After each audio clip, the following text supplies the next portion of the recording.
আমি আসার পর তোমরা কেউ কেউ হিরো বলেছো, লজ্জায় মরে গেছি আমি। হিরো হচ্ছে আমাদের 6 সমন্বয়ক, হিরো হচ্ছে আমাদের সারা বাংলাদেশের সমন্বয়ক। হিরো হচ্ছে জেনারেশন জি। তোমরা প্রত্যেকে হিরো, তোমরা হিরো, তোমরা সবাই হিরো। তোমরা আজকে অসম্ভবকে সম্ভব করেছো। তোমাদেরকে 17-18 বছর যাবৎ ভোট দিতে দেয় না, তোমাদের সম্পদ বিদেশে পাচার করে। প্রধানমন্ত্রীর পিয়ন হয় 400 কোটি টাকার মালিক,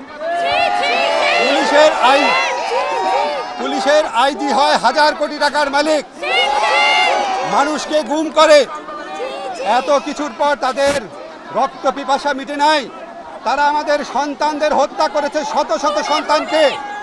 এই শত শত সন্তানকে হত্যা করে, হাজার হাজার মানুষকে আহত করে, শিশুদের হত্যা করে, আমাদের ছাত্রদের বুকে গুলি চালিয়ে এখন বলে এখন আবার আন্দোলন কিসের? উনি বলেন উনি নাকি স্বজন হারানোর বেদনা বুঝেন। উনি কারো স্বজন হারানোর বেদনা বুঝেন না।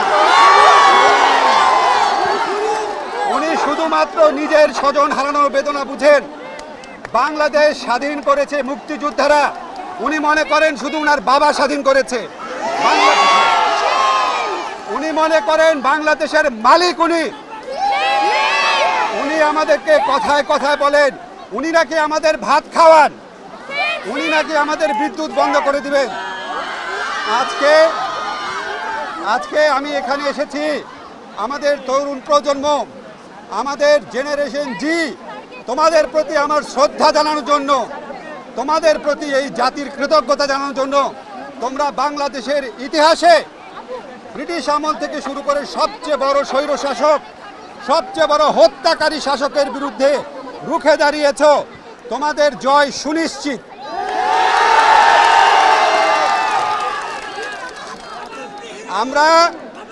আমরা প্রথমে আমাদের শত শত ছাত্র হত্যার বিচার চেয়েছিলাম।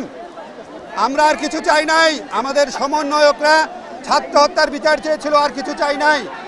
এই বিচার করা হয় নাই, এই বিচার করা হবে না, কারণ খুনি নিজের বিচার নিজে করে না। কাজেই আজকে বাংলাদেশের ঘরে ঘরে আওয়াজ উঠেছে। আজকে লক্ষ লক্ষ মানুষ এখানে। আপনি অবিলম্বে পদত্যাগ করে তত্ত্বাবধায়ক সরকার ব্যবস্থা চালু করে বাংলাদেশের মানুষের প্রতিনিধিদের, বাংলাদেশের মানুষ বাংলাদেশের তাদের নিজেদের প্রতিনিধি নির্বাচন করতে পারে।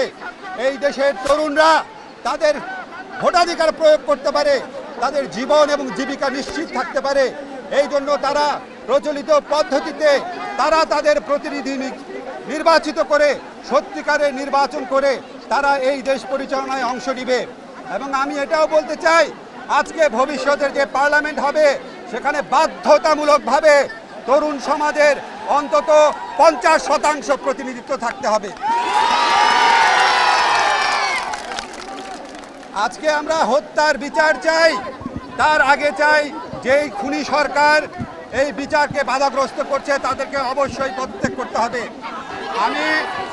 আমি আজকে মনে করি, আমি আসার পর তোমরা কেউ কেউ হিরো বলেছো, লজ্জায় মরে গেছি আমি।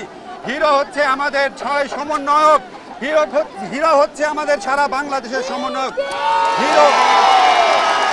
হিরো হচ্ছে জেনারেশন জি। তোমরা প্রত্যেকে হিরো। আমরা তোমাদের থেকে সাহস পেয়েছি, আমরা তোমাদের পাশে থাকব। আমাদের যদি মৃত্যুও হয় আমরা তোমাদের পাশে থাকব, এই কথা দিয়ে গেলাম। ধন্যবাদ।